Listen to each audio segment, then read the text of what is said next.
Bugün bizning bek zo'r bayramimiz. Oğlumuzga 95 yaş. Qaybirlergiz qo'yasin ul ovul der. Ovulimiz bizning menamında.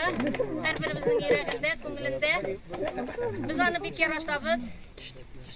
Yazdan girlevkler ağa başlauga. Girlevkler jirib-jirga avulga qaytası kile. Mirzaya jiyası kile. Barizning da şulaydır indi. Men o'zim şuşa avulda doğup o'sib, aның bulunlarında oynap, baqqa kullarında yüzüp, kuşisli jileklerin jiyip, şuşa avul kızı bulup uyuştuğuna biz gururlanım. İkinciden, iki yak nesil jibim de dibekiyiminde. Benim hürmetli Zeynullah babam bilen Bedir Nisebiyim, Veli Muhammed babam bilen Safiye ebiyim. Şuşa avulga birinci negiz saluşu kişiler. Hazır men sizge Ezrek avulunun kichigina tarixini aytib o'tam. Ani balki bizning ulu buğunlardan da siletirge kerak bo'lgandir endi. Bizning avulga birinci negiz saluşu kişilerning isimlerini atab o'tam başta.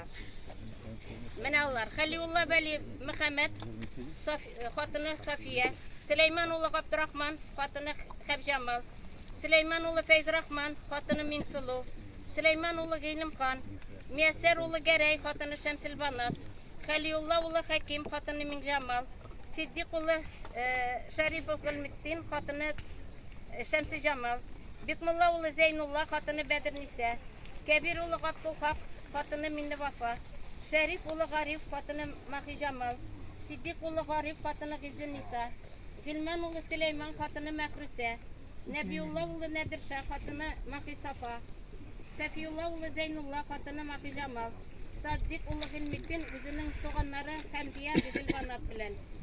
Ular kelib o'rnashgan mana shu kichkinagina yerga ağaçlarını tiplep, ormanlarını ıslatып, çeşillik yerleri hazırlaganlar.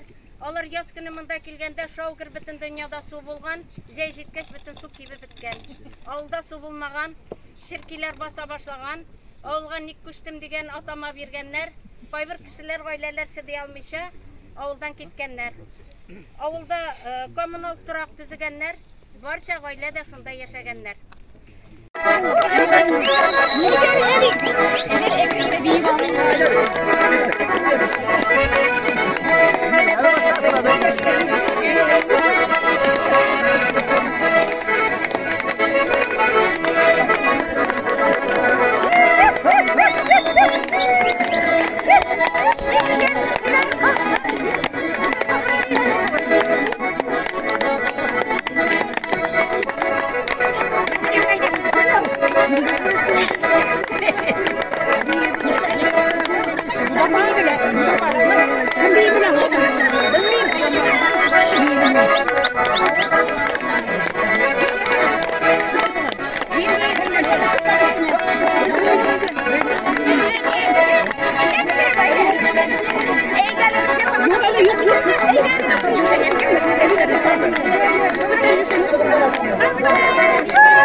Zırlatalım da gel.